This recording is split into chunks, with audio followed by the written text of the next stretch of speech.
Hi hello welcome to VSN Times. This is Bhuvaneswari, உங்கள் புவனேஸ்வரி.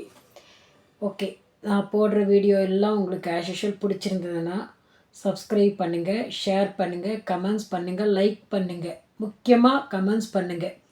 எந்த தப்பு இருந்தாலும் நான் என்னை திருத்திக்கிறேன். ஓகேவா?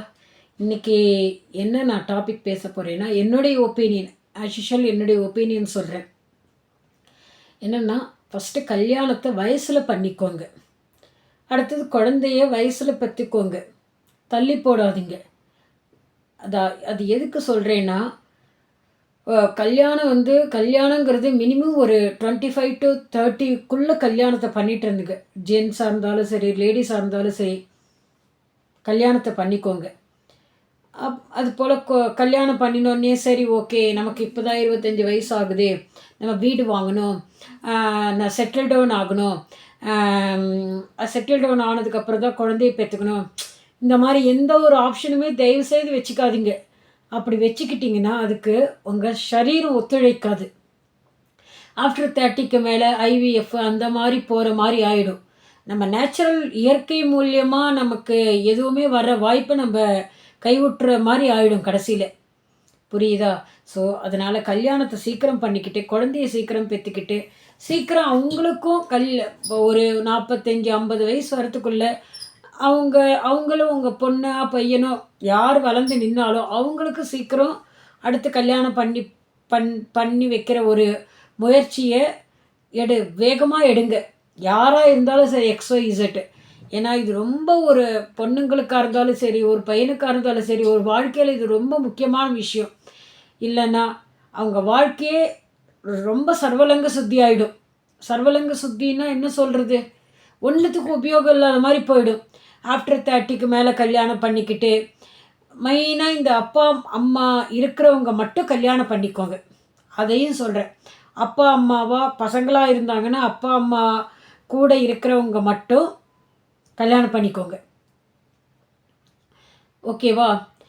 முடிஞ்ச வரைக்கும் செப்பரேட்டாக வாழறதுக்கு முடியுமா அப்படிங்கிற ஒரு ஆப்ஷன் இருக்கான்னு பாருங்கள்.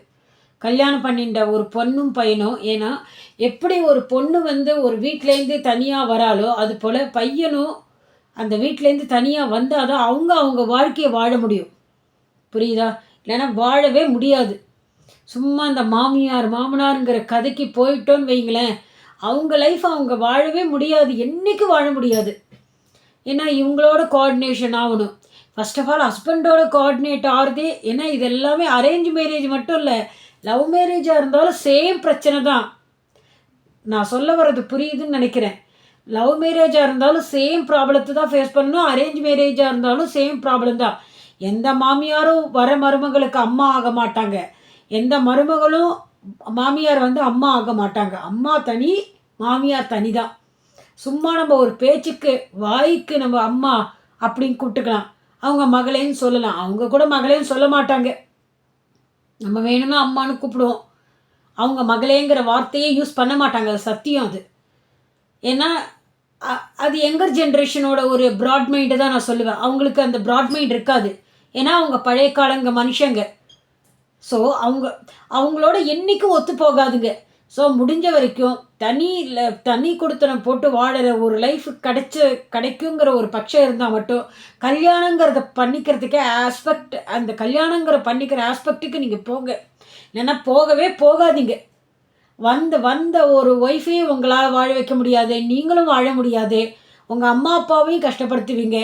எதுக்கு இந்த ஒரு ஒரு 3 முக்கோண காதல்ங்கிற மாதிரி கதையாக போயிடும் கடைசியில். இது அம்மா அப்பா இருக்கிறவங்க இந்த திங்கிங்காவது பண்ணுங்க.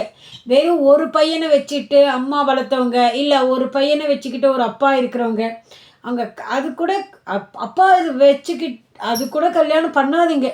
ஏன்னா உங்களை யார் பார்த்துப்பாங்க கடைசியில்? வர பொண்ணு இவங்களுக்கு சர்வன்ட் மைட் பண்ணுறதுக்கு வரமாட்டாங்க. அவங்க லைஃப் அவங்க வாழணும்னு நினைப்பாங்க. அதுக்கு இடமே இல்லாமல் போயிடும். இப்போ நான் சொல்ல வர்றது புரியுதா நண்பர்களே, ஃப்ரெண்ட்ஸ், கைஸ் எல்லாருக்கும் நான் என்ன கருத்து சொல்ல வரேங்கிறது புரியுதா? இது ஒரு உண்மை, ரொம்ப உண்மையான உண்மை. இது அனுபவப்பட்ட உண்மை, அனுபவப்பட்டு நான் சொல்கிறேன். ஒருத்தங்க கஷ்டப்பட்டு அவங்க கஷ்டத்தை பார்த்து அவங்க கஷ்டத்தை பார்த்து நான் நேரடியாக பார்த்துருக்கேன் அந்த கஷ்டத்தை. அவங்களுக்கு அந்த சைடும் போக முடியல, இந்த சைடும் போக முடியல, எந்த சைடும் போக முடியல, அந்த வாழ்க்கையும் விட முடியல. எத்தனையோ பேர் போகிறாங்க ஜஸ்ட் லைக் தட் அப்படின்னு தூக்கி போட்டு போகிறாங்க. அப்போ எதுக்கு கல்யாணம் பண்ணிக்கணும்? ஜஸ்ட் லைக் தட் தூக்கி போடுறதுக்கு கல்யாணமே பண்ணிக்காதீங்க. பேசாமல் உங்கள் அப்பா அம்மாவோட இருந்துருங்க. பொண்ணாக இருந்தாலும் சரி, பையனாக இருந்தாலும் சரி. அவங்க லைஃபு ஜஸ்ட்டு சேவ் ஆகும், இங்கே இவங்க லைஃபு சேவ் ஆகும். ஸோ ஹாப்பியாக நீங்கள் வாழணும் நீங்கள் நினச்சிங்கன்னா, மெயினாக பசங்க நீங்கள் வாழணும்னு நினச்சிங்கன்னா உங்களால் உங்கள் வாழ்க்கையை உங்களை நம்பி வந்த பொண்ணை வாழ வைக்க முடியுங்கிற நம்பிக்கை உங்களுக்கு இருந்தால் மட்டும் கல்யாணங்கிற ஆஸ்பெக்டுக்கு போங்க. அடுத்தது உங்கள் பசங்களை வளர்க்க முடியும், அவங்களுக்கு நல்ல எஜுகேஷன் இல்லைன்னா கூட மினிமம் ஒரு கவர்மெண்ட் ஸ்கூலில் படிக்க வைக்க ஒரு தகுதி இருக்குன்னு நினச்சா மட்டும் குழந்தை பெற்றுக்கணுங்கிற ஆஸ்பெக்டுக்கு போங்க. எல்லாமே பொறுப்புகள், எல்லாத்துக்கும் மீறி பொறுப்புகள், இது எல்லாமே ரெஸ்பான்சிபிலிட்டிஸ். அந்த பொறுப்புகள் ஒரு ஜென்னுக்கு மட்டும் இருந்து பிரயோஜனம் இல்லை, அந்த பொண்ணுக்கும் இருக்கணும். ஒரு குழந்தைன்னு பிறந்துருக்குன்னா அந்த ஃபேமிலி தான் அந்த குழந்தை, அந்த அம்மாவுக்கும் அந்த ஃபேமிலி தான் உலகம், அந்த அப்பாவுக்கும் அந்த ஃபேமிலி தான் உலகம். அடுத்து ஒரு ஆப்ஷனே அங்கே வரக்கூடாது, யாரையும் பார்க்கக்கூடாது, அந்த மாதிரி இருக்கணும். ஓகேவா? ஸோ இந்த மாதிரிலாம் நிறைய ஆஸ்பெக்ட் இருக்குது மக்களே. ஸோ கல்யாணங்கிறத பண்ணிக்கிறதுக்கு முன்னாடி இதை யோஜனை பண்ணுங்க, ஃபஸ்ட்டு திங்க் பண்ணுங்க. இது என் மனசுக்கு உறுத்திக்கிட்டே இருந்துச்சு, இந்த மாதிரி பதிவு கொடுக்கணும். ஏன்னா இது யாருமே இதில் ஒரு டிவோர்ஸுங்கிற ஒரு ஆப்ஷனே வராது, கருத்து வேறுபாடு இந்த மாதிரி சொல்லி பிரியிற ஆப்ஷனே வராது. உங்களுக்கு அந்த மாதிரி ஒரு ஆப்ஷன் இருக்குன்னா நீங்கள் கல்யாணம் பண்ணிக்காதீங்க. எதுக்கு சும்மா ஒருத்தவங்களை கல்யாணம் பண்ணிக்கிட்டு கருத்து வேறுபாடுன்னு பிரியறதுக்கு எதுக்கு கல்யாண செலவு? எல்லாரையும் கூப்பிட்டு பந்தி போட்டு சமையல்காரங்களை அமைச்சு ஒரு மண்டபம் அமைச்சு கல்யாணம் பண்ணி தாலியை கட்டிக்கிட்டு அப்புறம் ஸ்டைலிஷாக டிவோர்ஸ்ன்னு சொல்லி போய் கோர்ட்டு வாசலில் நிற்கணும். அதுக்கு நீங்கள் கல்யாணமே பண்ணிக்காதீங்க. அமைதியாக அவங்கவுங்க அம்மா வீட்டிலே இருந்துருங்க. பையனாக இருந்தாலும் சரி, பொண்ணாக இருந்தாலும் சரி, ஒத்து வாழ முடியும் அப்படிங்கிற ஒரு நம்பிக்கை இருந்தால் மட்டும் கல்யாணங்கிற ஆஸ்பெக்டுக்கு போங்க. ஏன் இந்த மேரேஜ் இந்த வேர்டையே பல முறை நான் யோஜனை பண்ணுறேன்னா, அது ஒரு உண்மையான ஒரு பந்தம். ஏன்னா ஒரு பையனுக்கு நம்ம அம்மா அப்பாவுக்கு பிறக்கிறோன்னா அது நம்ம கர்மா.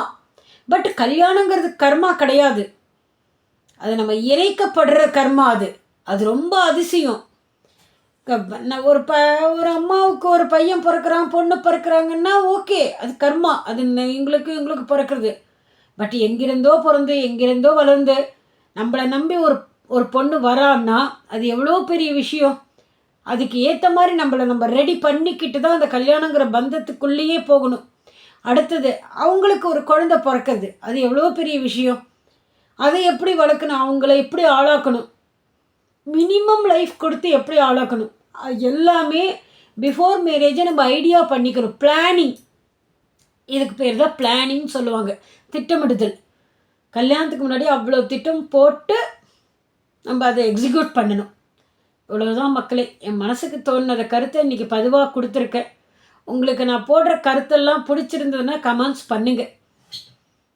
பண்ணுங்கள், மெயினாக லைக் பண்ணுங்கள், சப்போர்ட் பண்ணுங்கள், ஆதரிங்க. ஓகே, நெக்ஸ்ட்டு வீடியோவில் பார்க்கலாம். Thank you, welcome.